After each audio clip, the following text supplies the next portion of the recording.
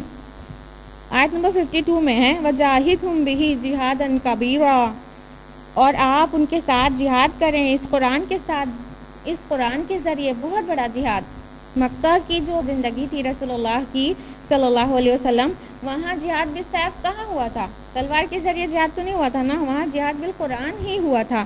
تو معاشرے میں آج پھر سے اس کی بہت ضرورت ہے کہ جہاد بالقرآن ہو. آیت نمبر 53 ہے، اور وہی ہے جس نے 2 دریا چلا دیے، ایک میٹھا نہایت خوش ذائقہ اور یہ کھاری نہایت کڑوا، اور ان دونوں کے درمیان ایک پردہ، ایک مضبوط آڑ بنا رکھی ہے. یہاں پر 2 دریا کے بیچ میں ایک آڑ کا ذکر ہے. اور یہ جب سویٹ واٹر یعنی ایک دریا کا پانی ایک سمندر میں گرتا ہے یعنی سیلائن واٹر میں، تو ایک پکنوکلائن زون بناتا ہے. وہ گریجولی مکس ہوتا ہے، جا کے گڈمڈ نہیں ہو جاتا ہے، وہ گریجولی مکس ہوتا ہے. اس کی سیلنٹی اور اس کا ٹیمپریچر ڈینسٹی وہ گریجولی مکس ہوتی ہے. اور یہ پکنوکلائن زون اسی کو آڑ کہا گیا ہے قرآن مجید میں. پردہ برزخ یعنی وہ گڈمڈ نہیں ہونے دیتا ہے، وہ سیپریٹ رکھے ہوتا ہے 2 پانی کو. آیت نمبر 54 میں ہے کہ اللہ تعالیٰ نے انسان کو پانی سے پیدا کیا اور اس کے لیے نسب اور سسرالی رشتے بنا دیے. آیت نمبر 60 میں ہے کہ مشرکین رحمان نام سے بہت بھی رکھتے تھے اور رحمان نام سے نہیں پہچانتے تھے اللہ کو. اللہ جانتے تھے، رحمان نام جب آتا تھا قرآن میں تو ان کو بڑی پریشانی ہو جاتی تھی. رکو نمبر 6 جو کہ آخری رکو ہے، آیات 61 سے 77 پر بیسڈ ہے، اور اس میں بندہ مومن کی میچور شخصیت اور سیرت کی خصائص اور اہم صفات کے بارے میں بتایا گیا ہے کہ ایک میچور مومن کیسا ہونا چاہیے. اور اس کی جو ابتدائی 2 آیات ہیں اس میں ایمان کے بارے میں قرآن حکیم کے فطری استدلال کا خلاصہ بیان ہوا ہے. 2 آیات کے بعد پھر وہ تفصیلات ہیں کہ ایک بندہ مومن میں اللہ تعالیٰ کیا پسند کرتا ہے، جو کہ آیت نمبر 63 سے 74 پر بیسڈ ہے. پہلی چیز یہ کہ وہ زمین پر نرمی کے ساتھ چلتے ہیں. سارے پوائنٹ سنتے جائیے گا، اپنے کو چیک کرتے جائے گا سائملٹینیسلی کہ کیا یہ چیزیں ہمارے اندر ہیں. ہمارا رب چاہتا ہے کہ ایک بندہ مومن ایسا ہو، تو چیک کریے گا کہ یہ چیزیں ہیں ہمارے اندر کی نہیں. نمبر 1 زمین پر نرمی کے ساتھ چلتے ہیں، وہ جاہلوں کے ساتھ نہیں الجھتے ہیں، اپنی راتیں نماز میں بسر کرتے ہیں یعنی تہجد گزار ہیں، جہنم سے پناہ کی دعا مانگتے رہتے ہیں، نہ اسراف کرتے ہیں اور نہ ہی بخل کرتے ہیں، اللہ کے ساتھ کسی کو شریک نہیں کرتے ہیں، کسی کو ناحق قتل نہیں کرتے ہیں اور زنا کاری نہیں کرتے، جھوٹی گواہی نہیں دیتے، لغویات میں نہیں پڑتے، اور اگر کسی تماشا یا لغو پر سے ان کا گزر ہوتا ہے تو اپنا دامن بڑے صفائی سے بچا کر نکل جاتے ہیں. اللہ کی آیات کے ذریعے نصیحت کی جاتی ہے تو غور و فکر کرتے ہیں، صحیح اوپر سے نہیں گزر جاتا. اور یہ کہ اپنے رب سے دعا کرتے ہیں کہ اے ہمارے رب، ہمارے ازواج اور ہماری اولاد کی طرف سے ہمیں آنکھوں کی ٹھنڈک نصیب فرما اور ہمیں پرہیزگاروں کا امام بنا دے. یہ کچھ کم و بیش 12 پوائنٹس ہیں جو اللہ تعالیٰ نے بندہ مومن میں پسند فرمائے ہیں کہ اس کے اندر ہونا چاہیے.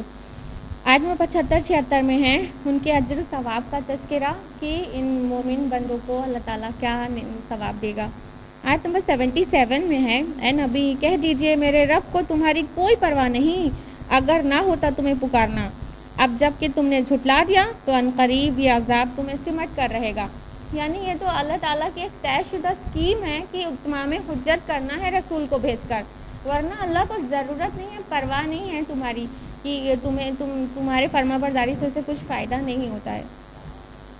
اس کے ساتھ ہی سورۃ الفرقان مکمل ہوتی ہے، اور اب ہم لوگ سٹارٹ کریں گے سورہ شعراء. سورہ شعراء شاعر کی جمع ہے یعنی پوئٹس، شاعر کی جمع.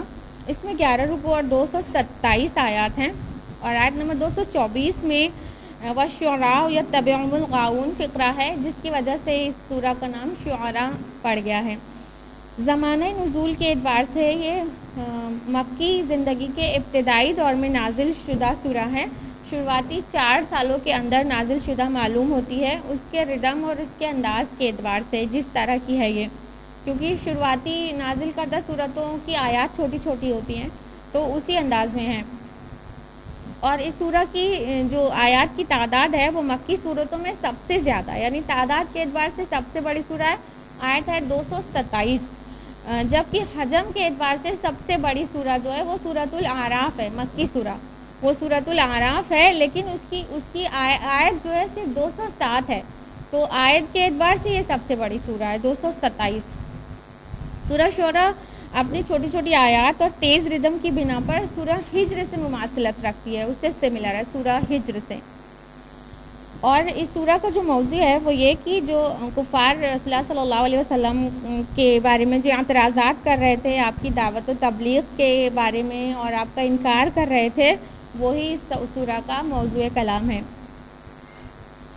اس سورہ کا زیادہ تر حصہ انباء الرسول پر مشتمل ہے اور انہی 6 رسولوں کا ذکر ہے جو اور ان کی قوموں کا ذکر ہے، جس کی تفصیل سورۃ الاعراف اور سورہ ہود میں ہم لوگ پہلے بھی جان چکے ہیں. البتہ ترتیب مختلف ہے اور حضرت ابراہیم کا ذکر اضافی شکل میں ہے. اور سب سے پہلے موسیٰ علیہ السلام کا تذکرہ ہے، پھر ابراہیم علیہ السلام کا ذکر ہے جو ترتیب کو چینج کر رہا ہے. اس کے بعد 5 رسولوں کے حالات اسی ترتیب میں آئے ہیں جیسا سورہ ہود اور سورہ اعراف میں آئے ہیں. اور آخری رکوع بہت طویل ہے اور اس میں رسول اللہ صلی اللہ علیہ وسلم سے خطاب کیا گیا ہے اور آپ کی وساطت سے ہم سبھی اہل ایمان کو خطاب کیا گیا ہے. رکوع نمبر 1 جو کہ آیات 1 سے 9 پر بیسڈ ہے. آیت نمبر 1 ہے توسین میم، یہ حروف مقطعات میں سے ہے اور یہاں سے سٹارٹ ہوتے ہوئے یعنی سورہ شعراء سے سٹارٹ ہوتے ہوئے سورہ سجدہ تک، سورہ نمبر 32 یہاں تک 7 مکی صورتوں میں لگاتار مسلسل حروف مقطعات ہی ہے، یعنی صورتوں کی شروعات حروف مقطعات سے ہو رہی ہیں لگاتار 7 سوراز میں.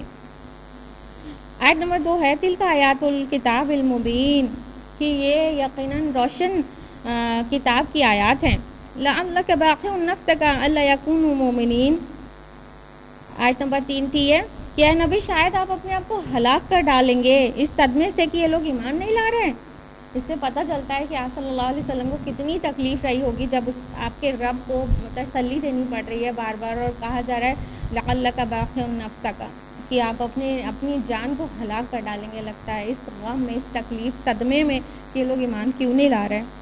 آیت نمبر 4 ہے اگر ہم چاہیں تو ان پر ابھی آسمان سے ایک ایسی نشانی اتار دیں جس کے سامنے ان کی گردنیں جھک کر رہ جائیں. یعنی کہ اللہ تعالیٰ اس چیز پر بالکل قادر ہے کہ جو مطالبات وہ کر رہے ہیں بالکل اللہ تعالیٰ معجزہ نازل کر دے، پھر وہ چھوٹا سا منہ لے کر رہ جائیں. آیت نمبر 9 ہے وَإِنَّ رَبَّكَ لَهُوَ الْعَزِيزُ الرَّحِيمُ، کہ بے شک آپ کا رب عزیز بھی ہے اور رحیم بھی. عزیز زبردست ہے، ہر چیز پر قدرت رکھتا ہے، جو چاہے نشانی اتار دے، لیکن رحیم بھی ہے، رحم کر رہا ہے ان لوگوں کے اوپر، کیونکہ اگر کوئی حسی معجزہ اتر گیا تو پھر ان کو مہلت نہیں دی جائے گی. تو یہ اللہ کی رحمت ہے کہ حسی معجزہ نہیں نازل کر رہا ہے. رکوع نمبر 2 جو آیات 10 سے 33 پر مشتمل ہے اور اب 3 رکوعوں میں لگاتار موسیٰ علیہ السلام کا تذکرہ ہے. آیت نمبر 11 اور 12 میں ہے کہ اللہ تعالیٰ نے موسیٰ علیہ السلام کو حکم دیا کہ فرعون اور آل فرعون کی طرف جاؤ اور انہیں دعوت دو. آیت نمبر 13-14 میں ہے کہ موسیٰ علیہ السلام نے جواب دیا کہ یا رب میری زبان تو رواں نہیں ہے اور میرے ذمہ ان کا ایک جرم بھی ہے، تو لہٰذا آپ ہارون کو بھیج دیجئے. موسیٰ علیہ السلام کے ہاتھوں قبطی کا قتل ہو گیا تھا نا، تو اسی کو جرم کہا، تو کہا کہ ہارون کو بھیج دیجئے. آیت نمبر 15 اور سے 17 میں ہے کہ اللہ تعالیٰ نے فرمایا تم دونوں جاؤ اور کہو کہ ہم اللہ کے رسول ہیں اور بنی اسرائیل کو ہمارے ساتھ بھیج دو. آیت نمبر 18 سے 22 میں ہے کہ فرعون نے آرگیومنٹس کے بیچ میں موسیٰ علیہ السلام کو احسان جتایا اپنا کہ تم تو ہمارے محل میں پلے بڑے ہو. اسی جو فرعون تھا اسی کے ساتھ کھیلے اور پلے بڑے تھے. اس کا والد جو تھا وہ اس وقت بادشاہ تھا جب موسیٰ علیہ السلام وہاں پرورش پا رہے تھے. تو یہ دوسرا والا فرعون وہ محل میں ساتھ میں کھیلے اور پلے بڑے تھے، اس کا احسان جتایا موسیٰ علیہ السلام کو. آیت نمبر 23 سے 33 میں ہے کہ موسیٰ علیہ السلام نے فرعون کو دعوت دی اور اپنے دونوں معجزات دکھائے. جو شروعاتی دونوں معجزہ تھا یعنی